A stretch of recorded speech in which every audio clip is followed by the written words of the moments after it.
الله أكبر.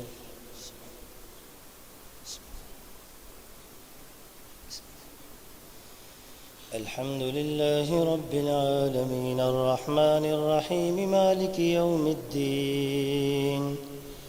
إياك نعبد وإياك نستعين. اهدنا الصراط المستقيم صراط الذين أنعمت عليهم غير المغضوب عليهم ولا الضالين. صاد والقرآن ذي الذكر بل الذين كفروا في عزة وشقاق. كم أهلكنا من قبلهم من قرن فنادوا ولا حين مناص وعجبوا أن جاءهم منذر منهم فقال الكافرون هذا ساحر كذاب. أجعل الآلهة إلها واحدا إن هذا لشيء عجاب. وانطلق الملأ منهم أن امشوا واصبروا على آلهتكم إن هذا لشيء يراد. ما سمعنا بهذا في الملة الآخرة إن هذا إلا اختلاق. أأنزل عليه الذكر من بيننا بل هم في شك من ذكري بل لما يذوقوا عذاب. أم عندهم خزائن رحمة ربك العزيز الوهاب أم لهم ملك السماوات والأرض وما بينهما فليرتقوا في الأسباب. جند ما هنالك مهزوم من الأحزاب. كذبت قبلهم قوم نوح وأصحاب الرس وثمود وعاد وفرعون وإخوان. كذبت قبلهم قوم نوح والأحزاب. كذبت قبلهم قوم نوح وعاد وفرعون ذو الأوتاد وثمود وقوم لوط وأصحاب الأيكة أولئك الأحزاب. إن كل إلا كذب الرسل فحق عقاب. وما ينظر هؤلاء إلا صيحة واحدة ما لها من فواق. وقالوا ربنا عجل لنا قطنا قبل يوم الحساب. اصبر على ما يقولون واذكر عبدنا داود ذا الأيد إنه أواب. إنا سخرنا الجبال معه يسبحن بالعشي والإشراق والطير محشورا كل له أواب. وشددنا ملكه وآتيناه الحكمة وفصل الخطاب. وهل أتاك نبأ الخصم إذ تسوروا المحراب إذ دخلوا على داود ففزع منهم قالوا لا تخف خصمان بغى بعضنا على بعض فاحكم بيننا بالحق ولا تشطط واهدنا إلى سواء الصراط. إن هذا أخي له 99 نعجة ولي نعجة واحدة فقال أكفلنيها وعزني في الخطاب. قال لقد ظلمك بسؤال نعجتك إلى نعاجي وإن كثيرا من الخلطاء ليبغي بعضهم على بعض إلا الذين آمنوا وعملوا الصالحات فقليل ما هم. وظن داود أنما فتناه فاستغفر ربه وخر راكعا وأناب. الله أكبر.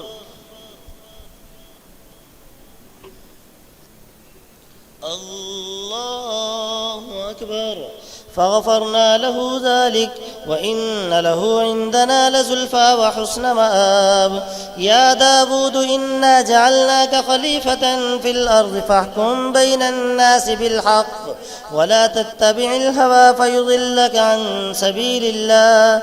إن الذين يضلون عن سبيل الله لهم عذاب شديد بما نسوا يوم الحساب.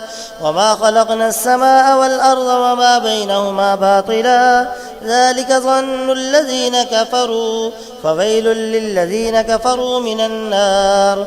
أم نجعل الذين آمنوا وعملوا الصالحات كالمفسدين في الأرض أم نجعل المتقين كالفجار كتاب أنزلناه إليك مبارك ليدبروا آياته وليتذكر أولو الألباب ووهبنا لداود سليمان نعم العبد إنه أواب إذ عرض عليه بالعشي الصافنات الجياد فقال إني أحببت حب الخير عن ذكر ربي حتى توارت بالحجاب ردوها علي فطفق مسحا بالسوق والأعناق ولقد فتنا سليمان وألقينا على كرسيه جسدا ثم أناب قال رب اغفر لي وهب لي ملكا لا ينبغي لأحد من بعدي إنك أنت الوهاب فسخرنا له الريح تجري بأمره رخاء حيث أصاب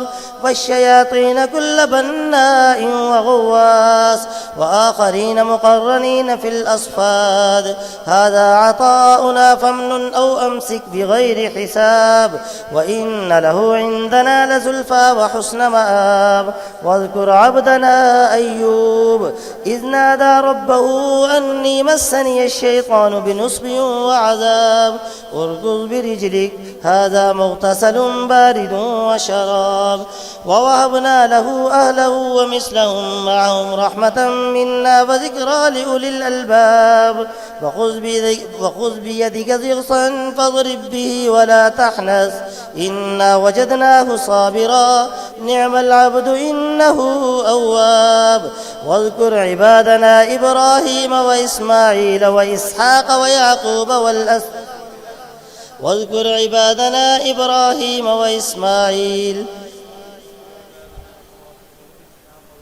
واذكر عبادنا إبراهيم وإسحاق ويعقوب أولي الأيدي والأبصار إنا أخلصناهم بخالصة ذكر الدار وإنهم عندنا لمن المصطفين الأخيار واذكر إسماعيل واليسع وذا الكفل وكل من الأخيار هذا ذكر وإن للمتقين لحسن مآب جنات عدن مفتحة لهم الأبواب متكئين فيها يدعون فيها بفاكهة كثيرة وشراب وعندهم قاصرات الطرف أتراب هذا ما توعدون ليوم الحساب إن هذا لرزقنا ما له من نفاد هذا وإن للطاغين لشر مآب جهنم يصلونها فبئس المهاد هذا فليذوقوه حميم وغساق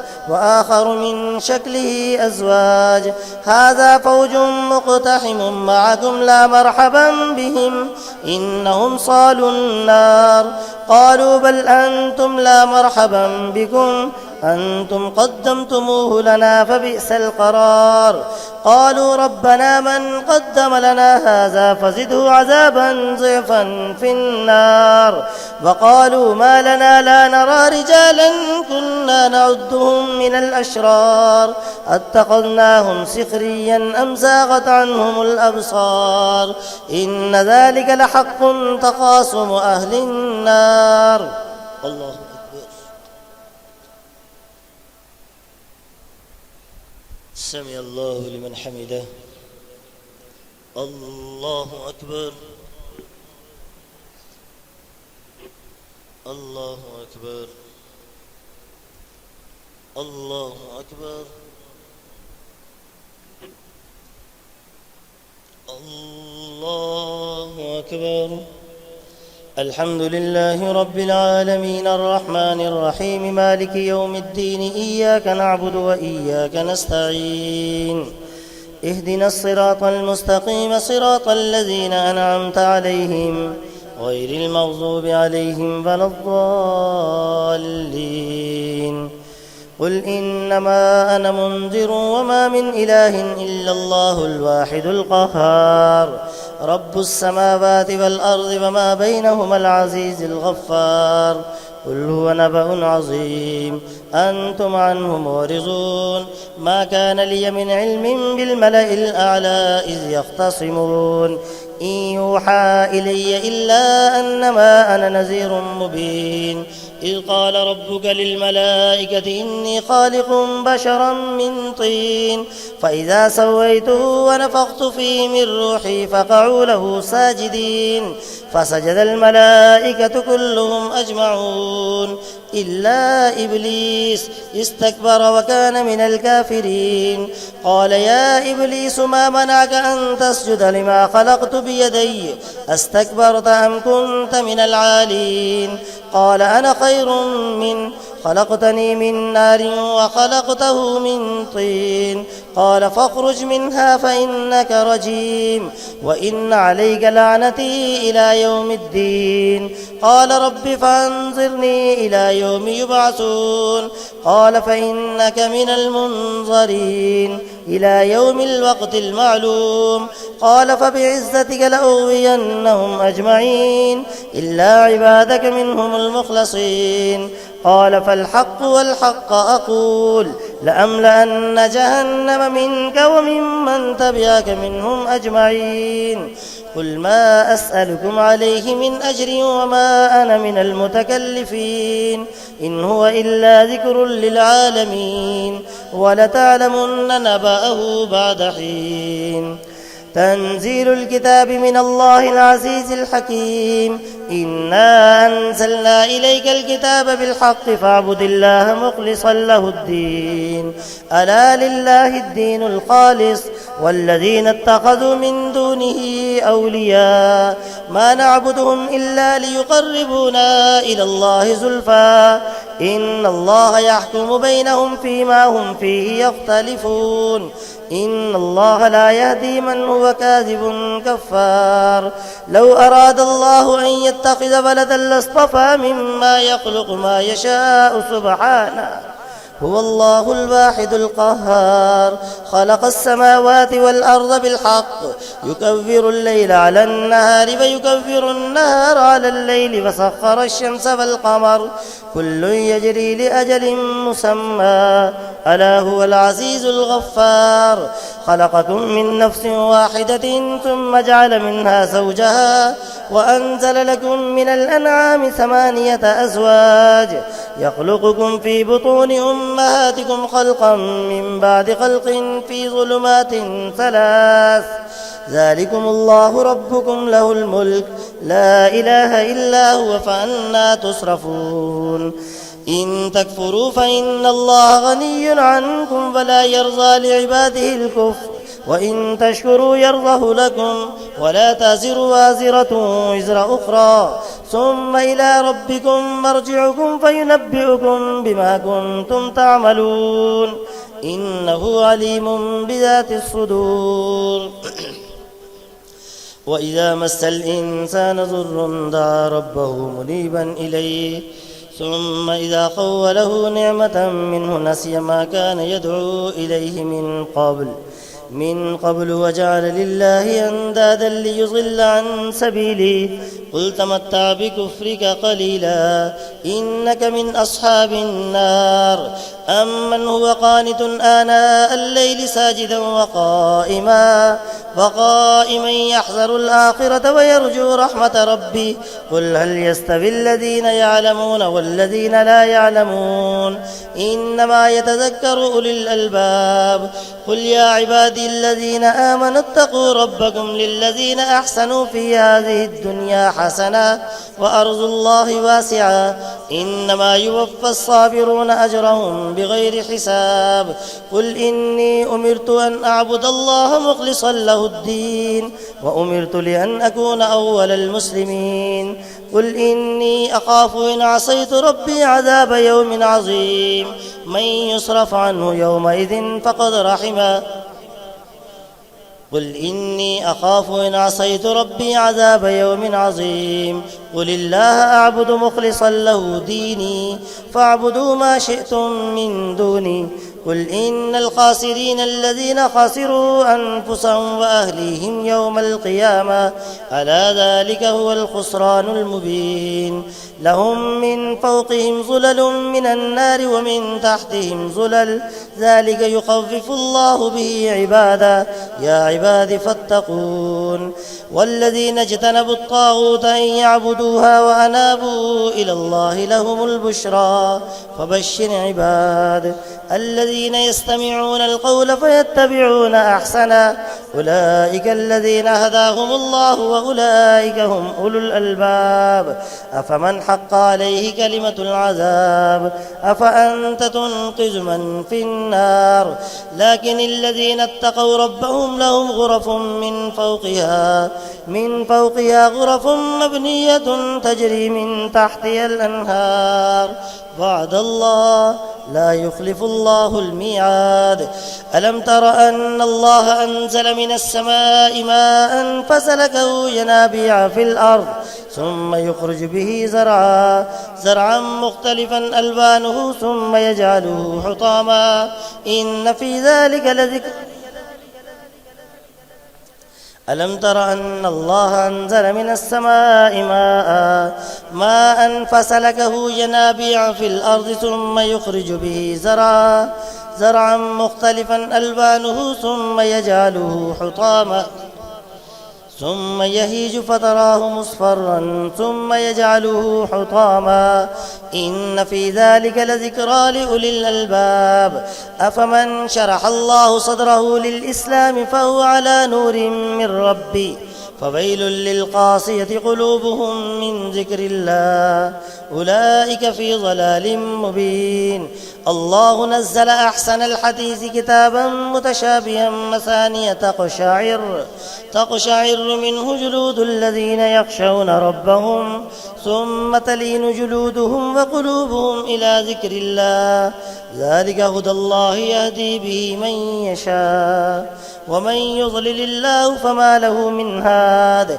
أفمن يتقي بوجهه سوء العذاب يوم القيامة وقيل للظالمين ذوقوا ما كنتم تكسبون كذب الذين من قبلهم فأتاهم العذاب من حيث لا يشعرون فأذاقهم الله الخزي في الحياة الدنيا ولعذاب الآخرة أكبر لو كانوا يعلمون ولقد ضربنا للناس في هذا القرآن من كل مثل لعلهم يتذكرون قرآنا عربيا غير ذي عوج لعلهم يتقون ضرب الله مثلا رجلا فيه شركاء متشاكسون ورجلا سلما لرجل هل يستويان مثلا الحمد لله بل أكثرهم لا يعلمون إنك ميت وإنهم ميتون ثم إنكم يوم القيامة عند ربكم تختصمون الله أكبر سمع الله لمن حمده الله أكبر الله أكبر الله أكبر الله أكبر